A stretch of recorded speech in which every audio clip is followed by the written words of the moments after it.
let us begin our time of reflection and meditation with music.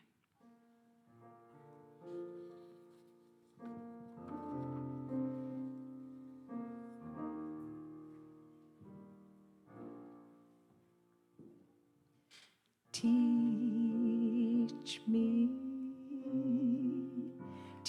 me to pray. My heart is open wide. My cares are swept away. O Spirit, teach me to pray. Teach me to live in grace. Wash my grief away.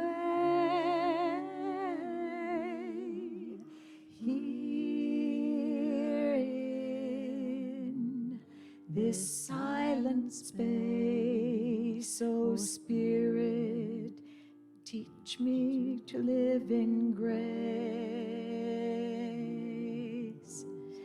Teach me to love unconditionally. Let my heart open up, O Spirit, teach me to love. Lift me up in the light, in your holy way, knowing this time is right. O Spirit, lift me in the light.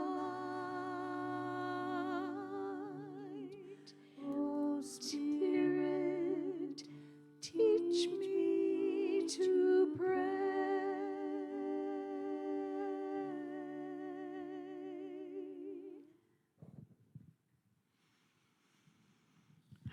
Teach us to pray. As we join together, remember that when more than two are gathered, we know we are heard. It's powerful in prayer. So we each have someone, something, or ourselves we wish for improvement in health, relationship, or a reimagined outcome. We ask Spirit Divine to guide our thoughts, feelings, and actively shift our awareness from outward appearances to the unlimited potential of Source Divine. We each have personal prayers, whispered or voiced.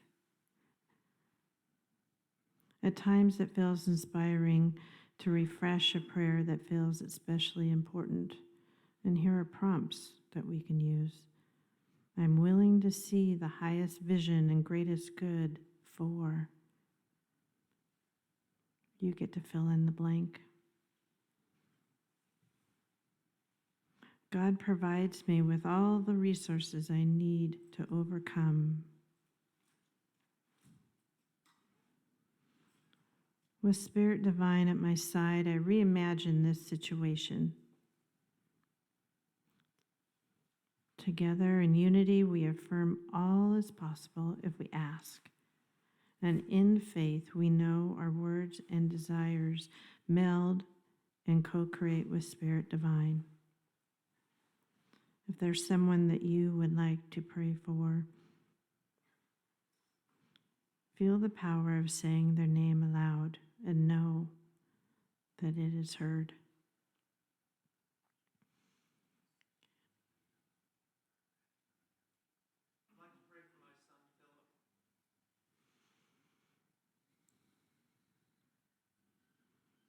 And all the names that we have said, know that they're held in light and love. And so it is. Now we move seamlessly into a time of soft, restorative meditation. Begin with your breath. Breathe in deep. Release slowly. Repeat this at your own pace. Breathe in deep. Breathe out slow. As you breathe, your body relaxes and your mind quiets. Each cell of your body responds and is revitalized.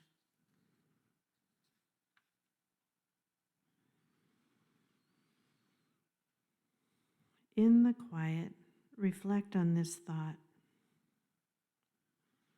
My inner spiritual strength will see me through any perceived challenge.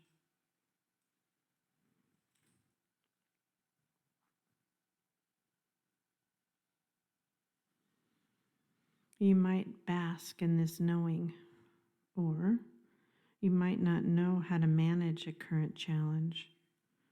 If so, go ahead and take this opportunity to embrace humility.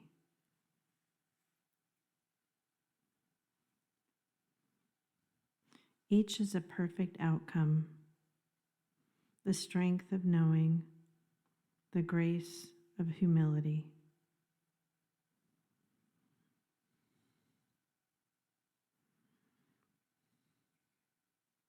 We don't know much about humility. Humility is a friend that recognizes our own limitations and allows for resilience and growth.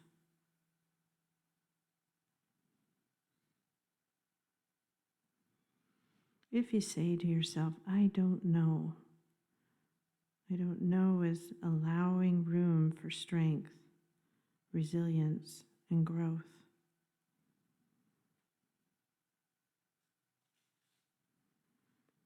In the next few minutes of quiet, reflect on the idea that it's okay not to know the answer to everything,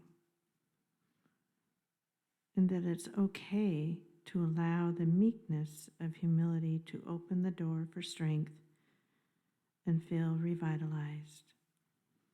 So in the quiet, go back to your breath and listen for the still, small voice.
Do not be afraid of the universe, for I have made this dream your home.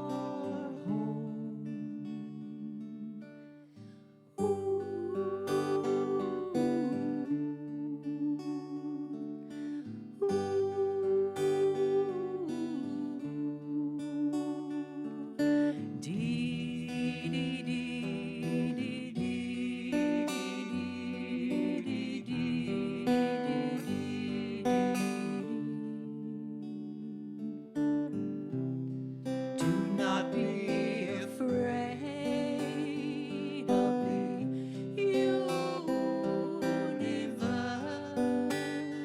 for I have made this dream your home.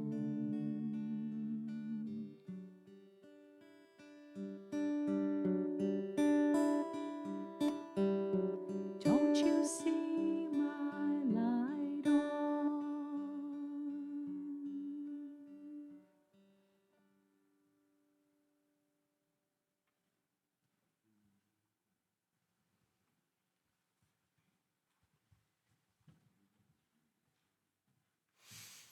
I'm going to start at the end, like Columbo. There's a polarity that I want to offer for your consideration. And one side of this polarity is total confidence, like confidence, right? The other side of the polarity is humility. Humility. We sat in the energy of humility. And there's an energy of humility that says, well, I really can't be sure. And maybe I don't know. And, maybe you're right. I can't be sure I really know exactly how this is going to go. And at the same time, I state it, I believe it, this is true, I go forward with confidence, this is how it is, I express it, amen, so it is. Can they both be true? Okay, so unravel this. Because this is, for me, I find this to be so incredibly helpful. By the way, there's that great Taoist philosopher, Winnie the Pooh, A.A. Milne. It's just great stuff. And there's a piece in the Return to Pooh corner where Eeyore and Winnie are looking at the river, and the river says up to them, don't be in a hurry. We're all getting there someday. Don't be in a hurry. We're all getting there someday. We're all moving in the same direction. There's a little creek over here that's bubbling and in a hurry and making lots of noise, and there's another creek over here. One of my favorite walks when I was in Nevada City, it was a bit of a ways, but I would drive up there sometime and do this long, muddy walk, and it's when the confluence of the South Fork of the Yuba and the North Fork and Middle Forks, they had already come together. They would meet, and it was down in this canyon, and it would be these two, and they'd all be bubbling, and then you'd see the Yuba River, South Fork, North Fork, Middle Fork, all have come together, and here we go. Now we're joined. Now we're moving in the same direction. Yeah, and then it's deep, and it's calm. And sometimes we take the North Fork and the South Fork, and they need to come together, this idea of the yin-yangs. This is very meta, I got to tell you, because I was kind of busy this weekend.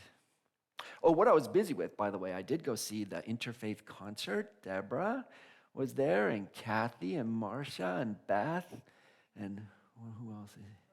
Marie, she's not here, and Kate, they're not here. And powerful.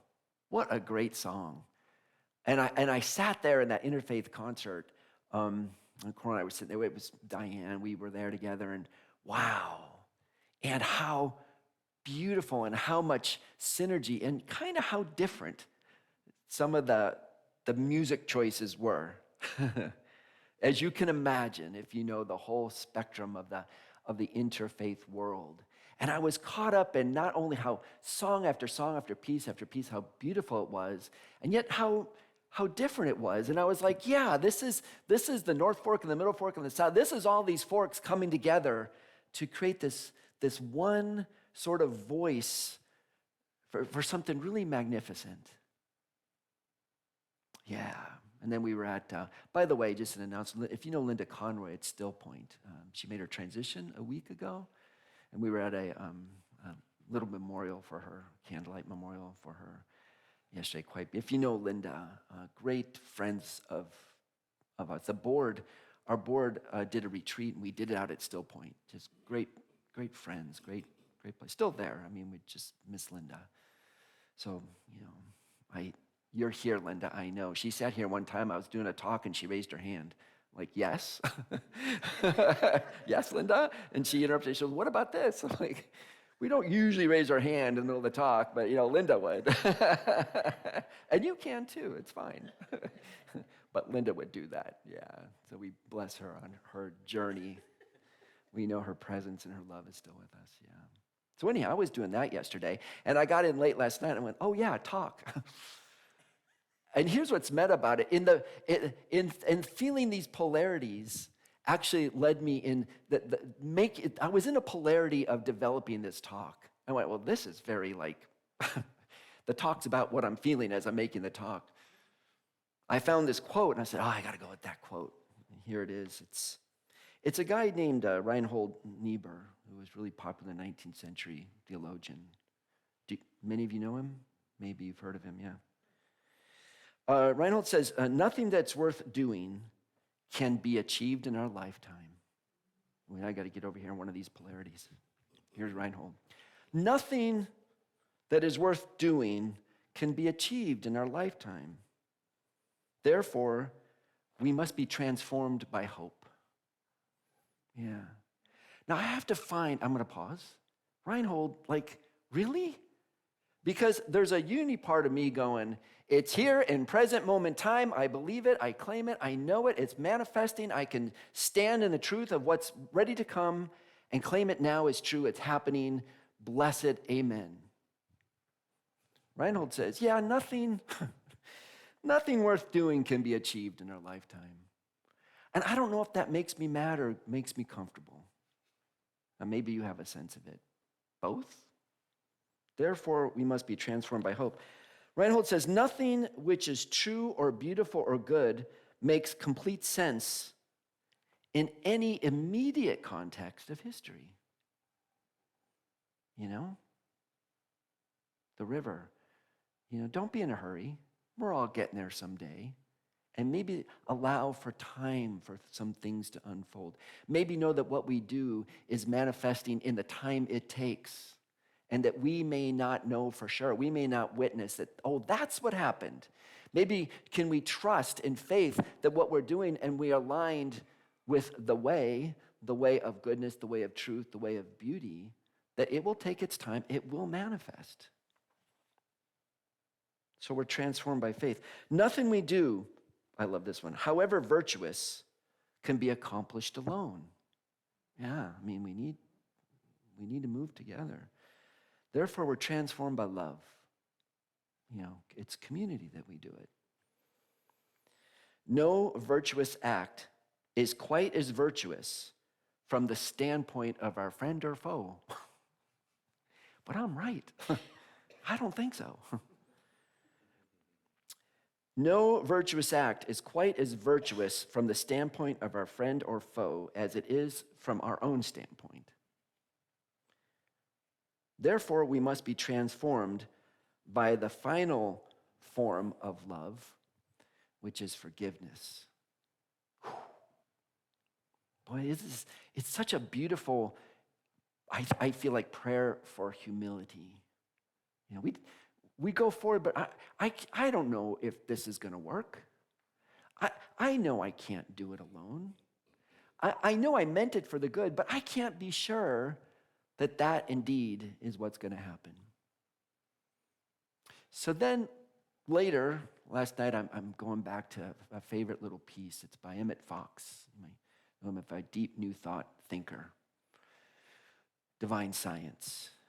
He did a talk at Unity Village like in 1930, 1940, it was somewhere in there. Can't remember the date exactly. And in this talk, he talked about transforming the world by the mind. And at those days, they always said mind and thought. I think we know now what they were getting at was there is something, there is that of us which I might call soul or being or presence. And these were 20th century people trying to align spirituality and Christianity with modernity. So they were trying to use words that could bring science and spirituality together. They landed on ideas like thought, which, if that works, great. It works for me, but also soul works for me, and heart and presence. And there is that of us, he says, that we align ourselves in the full presence, and we align with that thought, with that soul, with that presence. And not only align with it like in an idea phase of our minds, of our thinking function, but when we feel it fully, really can put our emotional energy into it and claim it, then we can manifest it. This is a basic new thought thing. New thought. See, that's where it comes from. We can put a new thought and we can transform the world. And so a prayer of Emmett Fox, a prayer of unity, pick a thing, health, prosperity, relationship, whatever it might be, country, world, peace. Peace, I see peace, I envision peace, I am peace. The energy of peace is the truth of who I am and the truth of who we are. This is an eternal energy that is claimed by the divine, peace that brings forth people and energies into harmony. That is love.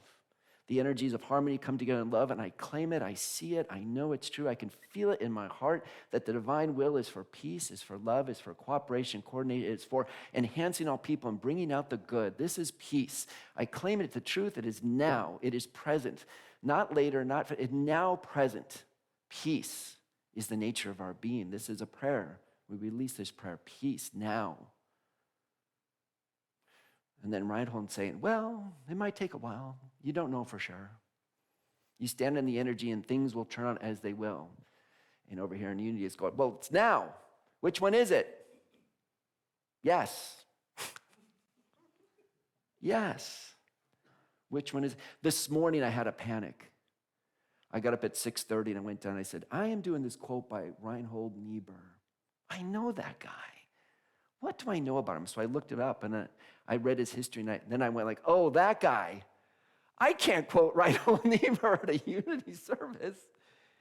It's kind of a funny thing. And you can look up, we can play with this later. This idea of Reinhold who's in this world of like realism. This is happening in the world. Deal with it. What is this way of dealing with it? And in Unity or New Thought, we live from the inside out. I live and I start from the place of consciousness, and this is eternal, and this is infinite, and this is the divine truth. And then I express that in the world as the best I can at this moment. We speak this way. I speak this way. This is our class, all the classes, this is how we speak. But the realist is like, here's a world where we have to work it out for justice and peace and integrity, and we're going to work out the world in the world. Reinhold Niebuhr did another prayer dealing with reality in the world. And I'm going to say this prayer like in a unity way. You might recognize it. This is Reinhold Niebuhr. I value the integrity of serenity. I am serene. I accept the things, I allow things I cannot change. And I am in the energy of courage. I am courageous. And I change the things that I can. And I am in the energy of wisdom. I am wisdom and understanding. I know the difference. You know that prayer? Yeah. That's Reinhold Niebuhr too.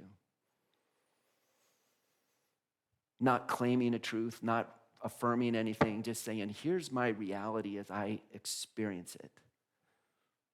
And I will just accept in some humility and in some courage and in humility and in some courage, here's this polarity again, what can happen and how I can show up. And I, as a person, as a theologian, as a minister, I am way over here. And I look at Reinhold and go, but he's right. That's a good prayer. Dang it. But that's okay. You know, do you feel that do you feel these energies and how they can feel so different? And you can write an encyclopedia on the difference between idealism and realism, and we'll save that for another day. Explore at your own joy. And go down that rabbit hole. And all what they call the antecedents, all the founders of New Thought, when you go through so many of the key people, the key teachers that we've drawn from, if you even start Eric Butterworth or Ed Rabel or the Fillmores or Emerson or Meister Eckhart, people look back and go, Johannes Hegel, the whole, where we get polarities from, right? He's an idealist. All these people in this sort of philosophical thread, It's like, that's how we get there. But so here's what's meta about it, right? This morning I'm thinking of polarities, and I realize as I'm getting ready for the talk, I'm caught in a polarity. And here it is. This live from the inside out and claim truth, or start with the world as we see it, and work it out with virtuous actions. Which one? Yes. And this is the way of it. Here's the interesting thing. There's a story in Genesis in the Hebrew scripture, and it's chapter 11. It's just like 2 little paragraphs. It's such a small story. But it's so potent, and it goes like this. The people, it was after the time of the flood. That's another good metaphysical story. But they come together, and everybody was the same. Now, I never figured out, by the way, everybody was wiped out in the flood, and yet here's all these people working things. Anyhow, there they are. It's not history, right? It's a story. So they all speak the same language. And they decide, we're going to get to heaven, and we know how to do it. We're just going to build a tower, and we're going to get there. And it was in this town called Babel, and we're in between these 2 major rivers. Metaphysical hint. Between 2 major rivers. You see where this is going. And they all spoke the same language, and they thought it's too much, it's a lot of work to make this with stone. So they made it with brick. They built bricks, and they used a mortar, and they started building this. And then apparently God looks down and says, oh, you think you're going to get to heaven? I don't think, God doesn't say this is what I'm saying. I don't think it works that way. So what happens is God comes down and gives them all sorts of new languages. And now they can't communicate with each other, and they all go their separate way, and the Tower of Babel never gets built. So what's going on? Just simple little, that's it. That's the story. But in metaphysics, what we would say is, or here's one way of looking at it, that our language is our thoughts and consciousness. Our thoughts and consciousness. And in this story, the divine energy says, if you think you can just think about it one way, because everybody speaks the same language, and then think you can figure it out on your own, build it with bricks, it's not going to work. So you need multiple languages, multiple perspectives, multiple ways you can hold things in consciousness. The interfaith music, multiple theologies, multiple musical styles, multiple cultural realities. And if you like, food, multiple kinds of restaurants with all sorts of good food. Yeah. The Tower of Babel says you got to have the multiple. And then in the multiple, stop having the hubris to think you can build your way up to heaven. It's going to take a little bit more interaction and playing in the polarities and bringing in these different ways. There's been I bring in a lot of unity teachers, but every now and then we introduce something else or bring in something else, and people say, yeah, I don't know, Frank, I didn't really like that one. Like, Good. I mean, this is the stuff that kind of teases out and pushes and pulls us against each other. So we can stand with confidence in what we know and what we teach and the way it is, and a bit of humility to say, what else can I learn? Yeah, what else can I learn? So here's the, let me get this final quote here.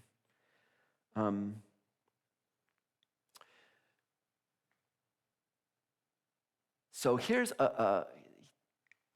by the way, I bring this up now. You know, I tend not to speak. If you want the news of the day, we all have lots of radio and you can go to your sources and all that. But typically what we're trying to do, what I'm trying to do, what I think is fair to do, is can we give in a spiritual place tools and principles where we can think about what's going on in our world, what's going on all around us as Americans, as people in the city, in the country. And hopefully these tools of saying, you know, we're sitting in these polarities, what's the next way? I know that it's really easy to get caught in one extreme of listening to certain news feeds where everybody's telling me the same thing about one issue of the day. You know, you could pick what's going on in Iran, for an example. And maybe you have found you could probably listen for hours on people talking about the same things, and I love to be informed, you know, I do. But sometimes isn't there other things going on in the world? It's Earth Care Sunday, and I always like to stop and give some good news. So here's Frank's Earth Care Sunday good news flash, because we want to balance things a little bit. There's a couple companies, they've now made these little triangle pavers. They're of recycled plastic, and they put like this little flywheel technology underneath. And they build sidewalks out of these. And every time you step on one, it creates about 5 watts of energy, just a trickle. In DuPont Circle in Washington, D.C., they have built a huge pavement and sidewalk.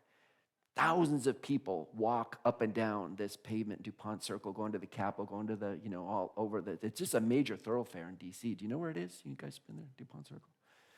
And it's a big place. It's surrounded by lights. The lights are up all night. And they create these pavers just from people walking to and from, all the tourists, all people going to work. The whole place is lit up right now, 6 hours a night. The first 6 hours of all the lights for the entire thing are powered by the energy of people walking on this sidewalk. Just from walking on the sidewalk. Let's do some good news sometimes. Because despite the energy of people who are creating things in this world that say, how can we create new ways of being destructive? And all the new technologies for being destructive. At the same time, there's a lot going on for people saying, how do we build a new world, a bright future, a future that we want to live with, a future we can see? Sometimes I just want to sit in the energy of stop saying, what am I against, but what can we be for? What can we say with confidence we are for? What can we say with confidence that I see a world powered by all sorts of beautiful technologies that interface and interconnect with the way human beings live to create a green possibility that's clean and that's quiet and it doesn't create carbon or pollution or methane pollution. It doesn't create climate change, that allows for new interactions and balance in the ecosystem. How can I create sidewalks I can walk on and rail lines that run on electricity that's powered by the solar panels sitting between the railroad tracks? How do we create, what can we do to envision? And strength says, the power of strength says, we need to sit in this energy and affirm and be confident about the possibilities that we can do to create on that side, this thing. And at the same time have a little humility and go, well, we don't know everything and we're still trying to figure it out. And sometimes even the best technologies, the best practices have unintended consequences. We know this sometimes happens, but still we can stand in confidence and say, what new and beautiful and things that align with truth and beauty and harmony and goodness, what can we imagine? So here's where I want to end it. And I'm speaking to you, I'm really speaking to me too. To stand in this energy, here's the polarity I invite you into. Confidence, state truth, Unity principle. Live from the inside out. Go to our hearts. See what we can imagine for the beauty and the good and the truth of the universe. And then have the confidence that we can express that. And it can outpicture. We know what we see, what we perceive can outpicture. The problem is we sometimes see and perceive and we go, I'm going to claim that I want a green polka dotted Volkswagen. And then we get it and we go, what do I want with this? There's got to be a way we align what we want and state it and affirm it and create it in a way that's aligned with the virtue of what's unfolding in our hearts, aligned with spirit and going, yeah, okay, that's a nice thing, but what is ours to create in the world to transform the world for the good, for the beautiful, for the true, for the just, for the compassionate? What is ours to do? And I can sleep at night also knowing, yeah, maybe I don't even get it. And it's okay. I can live in that balance, give myself a break, and get busy the next morning. Give myself, it's okay. Do we know? Can we be absolutely sure? I mean, we're doing our best. We can have a little humility about that.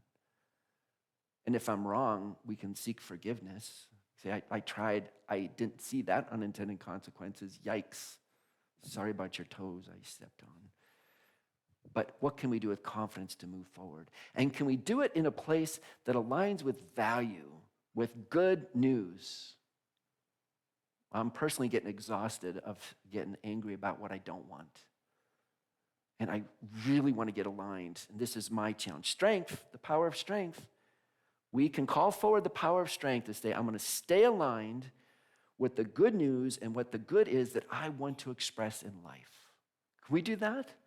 Doesn't that sound a lot more fun than dealing with the bad news? There's too much of it. Let's align ourselves. I don't have to be naive of what's going on, but let's align ourselves with the good news. Somebody came up with a way to power a whole center by stepping on bricks, little plastic brick. I mean, this is what our minds can do. This is what our heart and souls can do. Let's do that. And whatever it is, and we're all not engineers, but whatever world, whatever thing we're involved with, music and art and quilting and writing and teaching and meeting with people and being with kids and building houses, writing books, whatever it is, all these things we're doing, let's do that and stay on that good news with confidence and humility. Get a break and have some confidence. Yeah? Okay, good polarity. We can do this. Yeah, so it is. Yeah.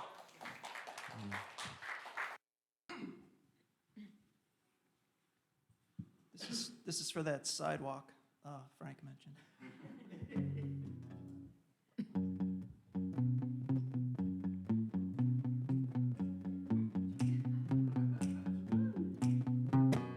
Don't you see my light on? Don't you see my light on? Says the one who comes. Don't you see my light on? Don't you see my light on? Says the one who comes. Do not be afraid of the universe. I have made this dream your home. I have made this dream your home. I have made this dream your home.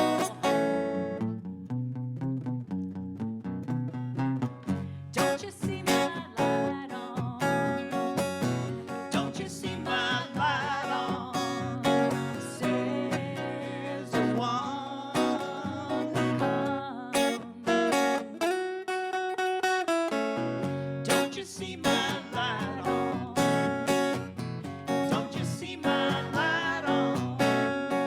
Says the one who comes. Do not be afraid of the universe. I have made this dream